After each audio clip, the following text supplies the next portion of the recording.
Channel and Hi, this is Ashu.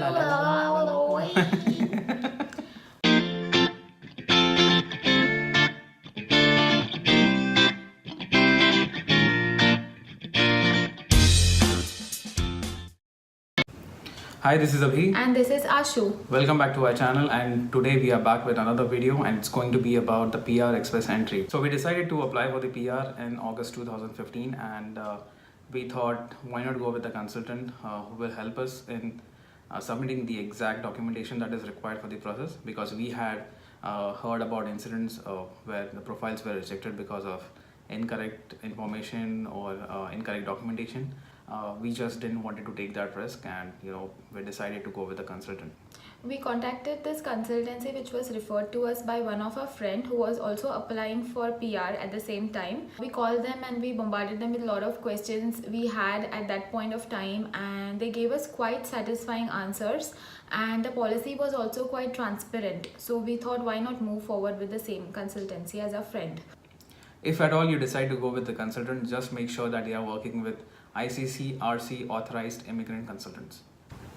Just a disclaimer, we are not saying that you require a consultant to complete this process. You can do everything by yourself without spending extra money on anything. Just go to the CIC website and you will get all the information that is required for this. So we have divided this video in two parts. Part 1 will be express entry process, the steps you have to follow before you get your ITA. And the second part is going to be about the steps that you need to follow after you get the ITA. So let's get started.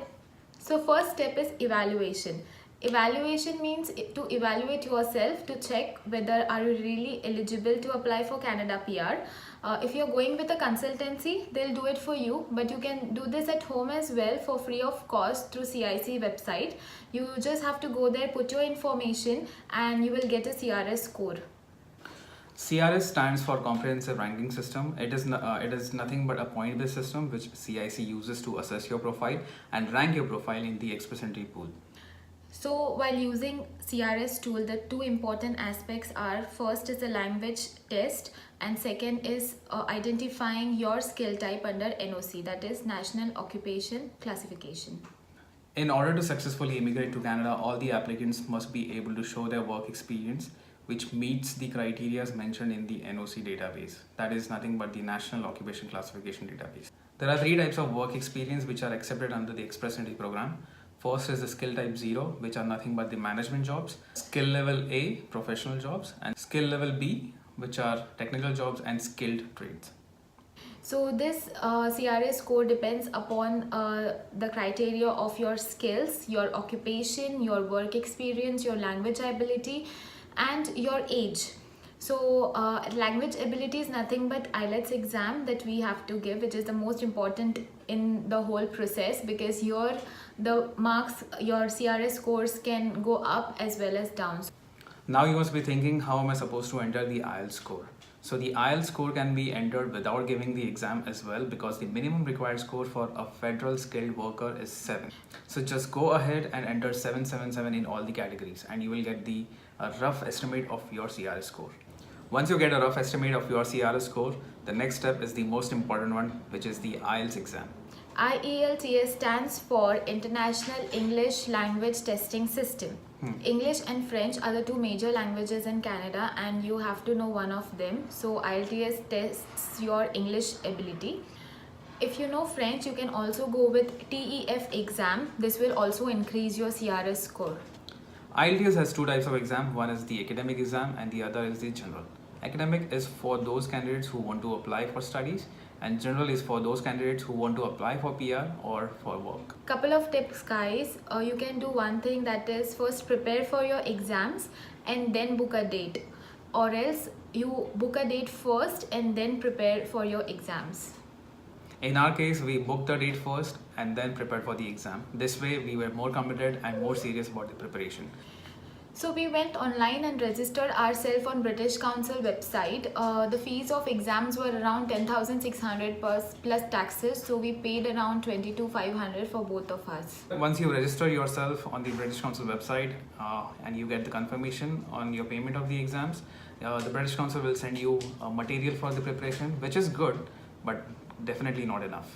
IELTS has 4 exams in total: reading, writing, listening, and speaking. Usually, reading, writing, and listening will happen in a single day, and speaking would be next day or the day after. So our exams were in December 2015 and we got our results in Jan 2016. So within maybe 2 or 3 weeks, we got our results. Sorry, that was our dog. So if you guys need more information about how we prepared for the exam and how we were able to score 8, just let us know in the comments and we'll make a detailed video on it. Yes. So let's move to step number 3, that is ECA. ECA stands for Education Credential Assessment. In order to complete this step, you need to get transcripts from your university and send it to WES, who will evaluate your educational credentials. Once you send your transcripts to WES will send you back a report, maybe after 2 to 3 weeks. And this document is very important to create your Express Entry profile. So let's move on to step number 4, that is documents checklist. So here we will see what documents are required in order to make your profile. You have to start collecting these documents well in advance so that you don't wait for the last moment. First will be education, so your 10th, 12th, graduation, masters and PhD. So all these documents will be required. Second will be WES report, the report that you will receive once you submit your transcripts to WES. The next step is employment documents. This includes documents from all your employers, including appointment letter, relieving letter, experience letter, and the most important is the referral letter. Your referral letter basically includes your main responsibilities, your job tenure, your conduct in the company, and also your compensation details.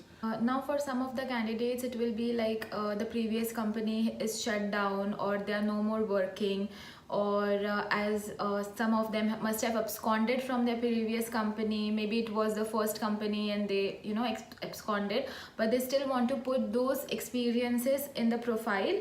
So what you can do is make an affidavit on 100 rupee stamp paper, and you mention the same details as in the referral letter, like what were your roles and responsibilities at that point of time, the salary structure. Make sure that all the details that you're providing in the affidavit is true. Also make sure that you start collecting the referral documents from your previous employers as soon as possible, because this document might take a lot of time. Like in my case, my previous employer had moved to another city and merged to a new company. So all the previous employers that I knew, previous HRs that I knew were not working anymore there. So I had to go to LinkedIn and search for the current HR, contact them, and request for this document. So this might take a lot of time for some of you. So we would suggest that you start collecting all the documents as soon as possible. Yeah. The next step is your address history. This will include all the locations that you have stayed for more than 6 months. You will have to provide all the details, all the addresses for past 10 years that you have stayed. So next is the travel history. For travel history, you have to scan all the pages of your passport. Then is birth certificate. You have to also include the birth certificate in your document list. So the next step is affidavits for any name changes that you might have. For example, in my case, I had initials of my father in my educational documents and full name on my passport. So for this, I had to provide affidavits saying that these two names belong to the same person, that is me. So if you have any name differences in your documents, any of your documents, you probably will require this affidavit as well. So next step is arranging for funds. So if in case only one person is applying, you need around 12 to 12,500 Canadian dollars. And for 2 people, it's $15,000 to $15,500. If you have more family members who are traveling with you, so the more information regarding funds is available at CIC website. So please go and check there. After you have completed all the above steps, collecting all the documents required, it's time to create your own Express Entry profile. Once your profile has been completed and all the information that is required for the Express Entry has been submitted, you will get an Express Entry profile number and a job seeker validation code. This job seeker validation code will be required to activate your job bank profile.